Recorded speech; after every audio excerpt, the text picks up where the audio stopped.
Right now, Tropical Storm Debby is about 140 miles south-southwest of Cedar Key.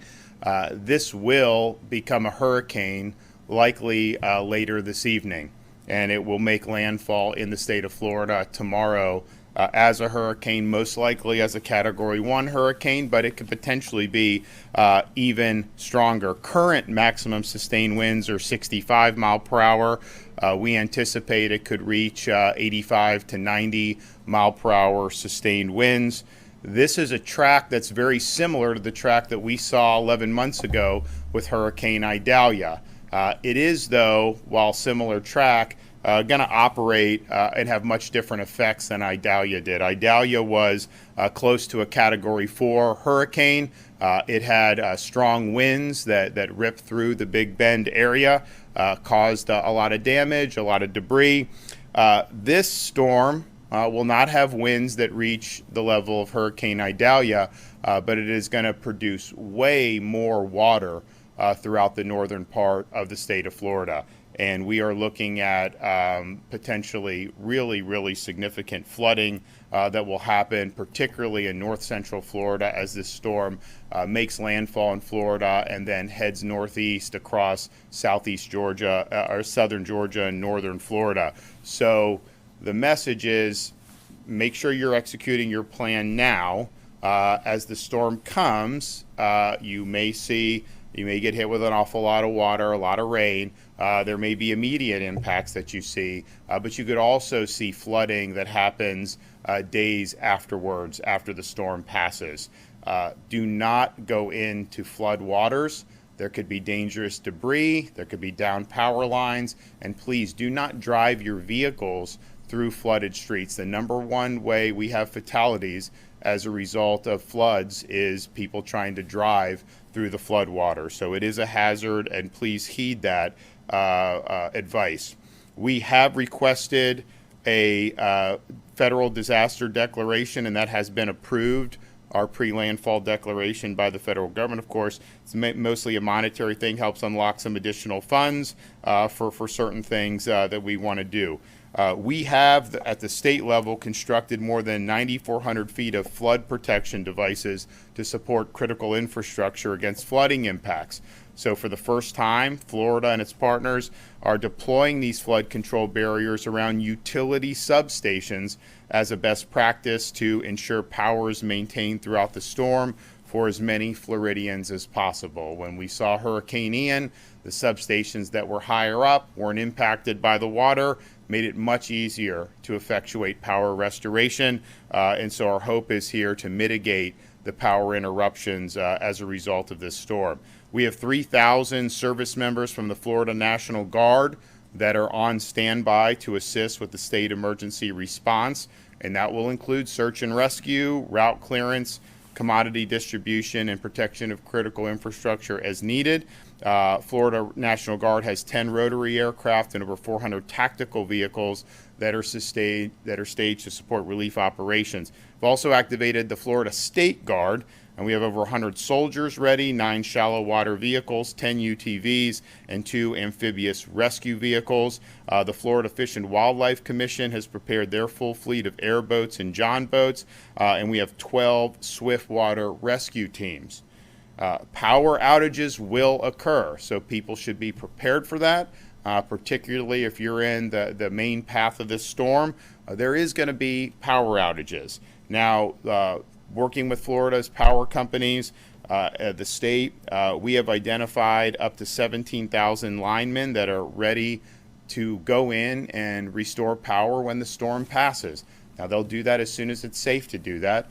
Remember Hurricane Idalia? It was a very rapid restoration. Hurricane Ian, same thing. So we understand the importance of getting the power back on, and Kevin is working with the local communities. I was able to speak with the mayor of Tallahassee earlier today, and I told him, and he wasn't mayor then, and I wasn't governor. I said, Hermine came, I think it was 2016, and it was, I think, a Category 1, and there were people without power for weeks in Tallahassee.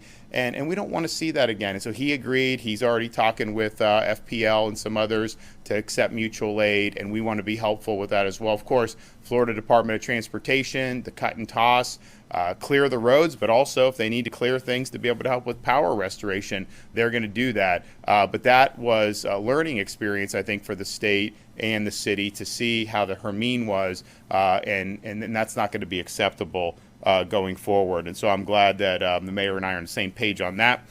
We also have on hand for this storm statewide almost 11 million bottles of water, almost 33 million shelf-stable meals. We have pre-staged 670,000 bottles of water, 287,000 shelf-stable meals, 3,600 sandbags, and nearly 14,000 tarps in the various parts of Florida where we expect the most significant impact. As I mentioned earlier at our briefing, the Florida Department of Transportation has staged resources in secure locations in proximity to the protected path of the storm for quick response. So 1,200 generators to support traffic signals and emergency power needs for our transportation system, pumps, hundreds of pumps that are staged and available to pump out water as needed, and that may very well be necessary in a lot of different areas of the state. 230 pieces of heavy equipment and trucks for cut and toss operations, 120 bridge inspectors, 120 cut and toss crews to swiftly clear state roads and interstate from debris, and 150 additional crews to assist with various emergency response efforts, including damage assessments, flooding, and traffic signal restoration. FDOT has been clearing roadways and shoulders for the last few days.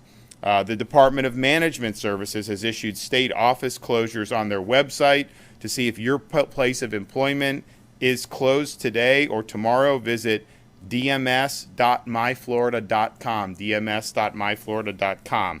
Florida Department of Health has deployed 117 emergency vehicles to support emergency evacuations and patient transport as needed. Staging is currently in Jackson and in Marion counties. The Department of Health is also collecting information for those who may have or care for individuals with special needs and may seek assistance. And you can sign up for that at snr.floridahealthresponse.com, snr.floridahealthresponse.com. The Florida Department of Environmental Protection has pre-authorized 850 disaster debris management sites for the 61 counties under the state of emergency to temporarily stage storm-generated debris. Now is the time to exercise your disaster preparedness plan. The storm, we're already seeing impacts in southwest Florida. We're going to continue to see impacts across the west coast of Florida, but it is going to, the eye of the storm is going to hit the state of Florida tomorrow. So execute your plan. If you have been if you have been ordered to evacuate by your local officials, please heed that call. And when you're evacuating, you don't have to drive hundreds of miles. There's shelters within each county. They have every county has a pet-friendly shelter. There's accommodations for people with special needs. So heed that advice and make sure you're protecting yourself. Now, if your plan is to just simply hunker down in your home, then just do so, and that's fine. And I think the winds, Category 1 or even 2, most homes in the state of Florida are going to be able to withstand that. Pets, I mentioned, there are pet-friendly shelters, but please make sure they have what they need to ride out the storm. We want to make sure that we're not leaving any pets behind. It's never safe to walk or drive in flooded roadways. As I mentioned, there are hidden dangers. There are potentially downed electrical lines. So please do not mess with that. Do not try to drive in it.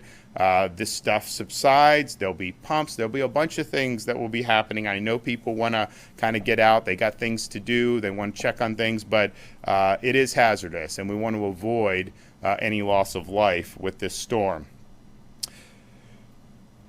Generators.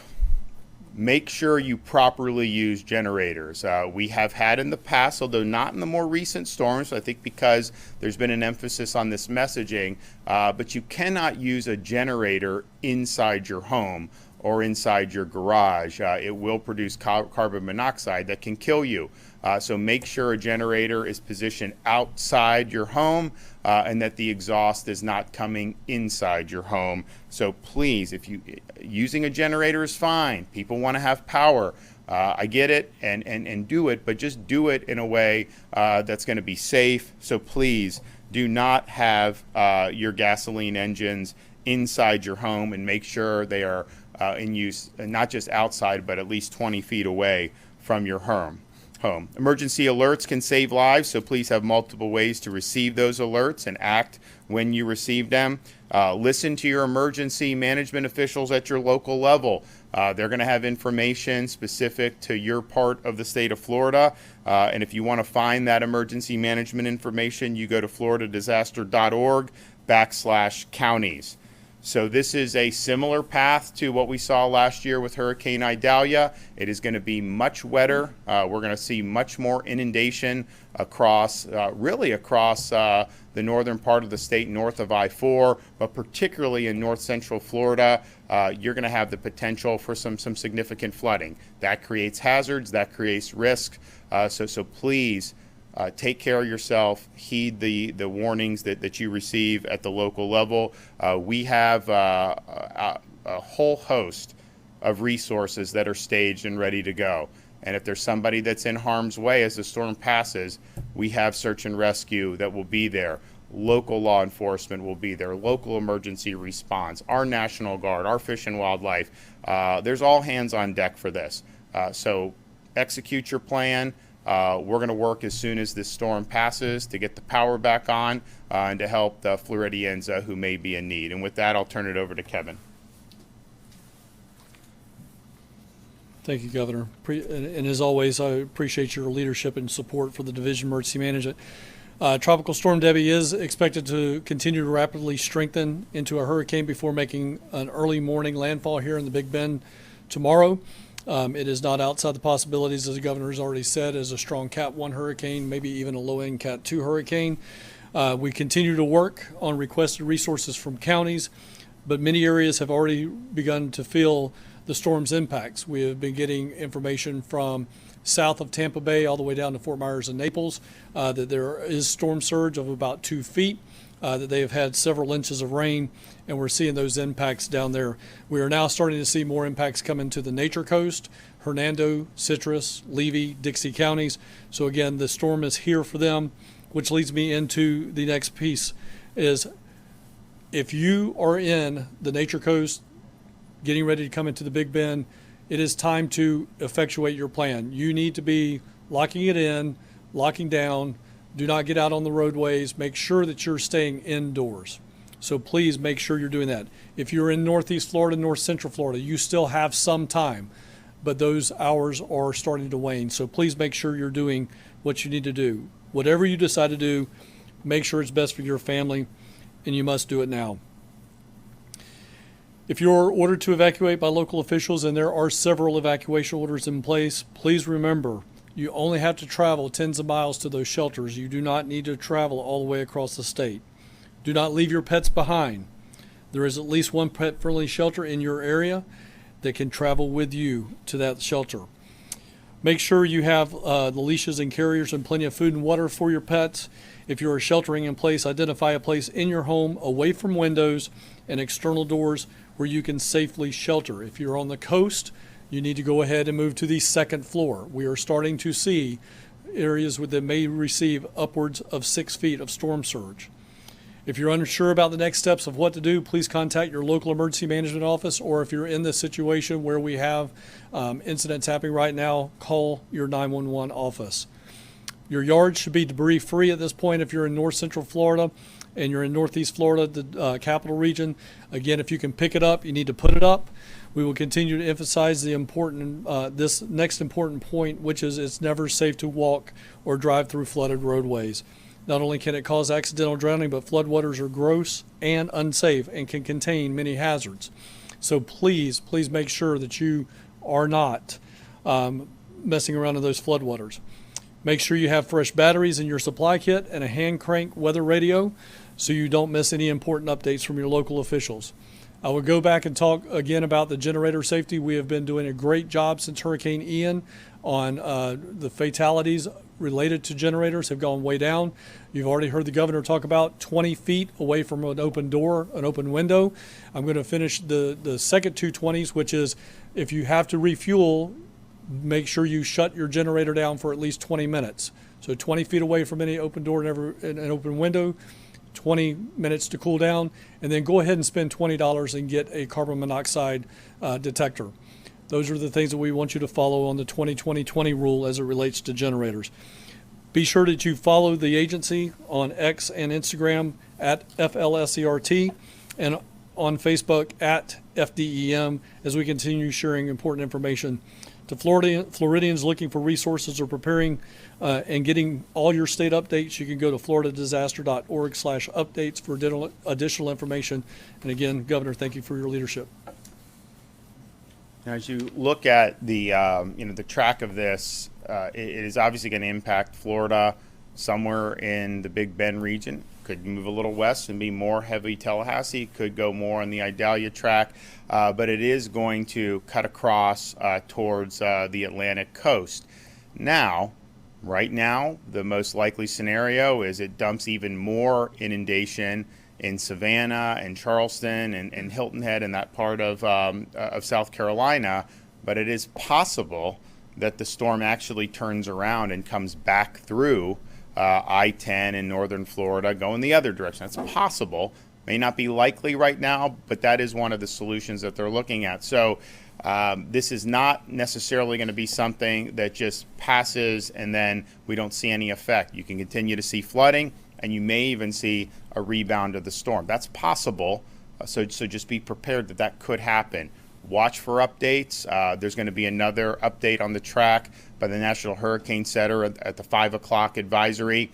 And then, of course, tomorrow we're going to see the storm make landfall here in Florida and then begin to meander northeast from the coast. And it's going to move likely pretty slow, which is not really what you want because it allows the storm to churn and to dump more water throughout the region. So it's going to be wet. We're going to have a lot of inundation. That is going to present hazards and it's going to present challenges, but we will respond appropriately, and we have everything staged that we wanted to have staged. All right, with that, I'm happy to answer some questions. This path, focusing on similar to what Idalia was last year, financially constrained counties. These people have gone through the tornadoes recently. I guess what's your message to these people that seem to can't catch a break right now? Well, look, this is Mother Nature. It's not always fair what happens. Clearly, we had issues in Tallahassee with the more recent tornadoes. We'll see how much this storm is impacting. Of course, if it's a direct hit on Tallahassee, you're going to see a lot of debris. You're going to see a lot of wind, and you have some people that are still trying to get their homes repaired from the tornado. So that presents real challenges. If it ends up going more east, you're going to end up seeing a track over some of the places that were the most hard hit with Hurricane Idalia and Taylor, Dixie counties. So that's going to create challenges. But we responded then and got people back on their feet, and we will do that again with this storm. There will be impacts because of the wind. It is going to be a hurricane. I don't think that there's any models that suggest it's going to be as strong as Idalia was in terms of the wind, but every single model you look at say it's going to be much more significant than Idalia was with respect to the inundation and the amount of water that is going to be dumped throughout the region. So that is going to create challenges, and we're going to work with the local communities to meet the challenges. All right, we will have another update probably tomorrow morning because I think we'll get the 5 o'clock advisory. And as Kevin said, make your plan and execute the plan now. We're already seeing some of the outer bands. We're seeing stuff that's happening on the west coast of Florida, but we're going to see this is going to be a multiple day event in terms of the amount of water it's going to hit the state.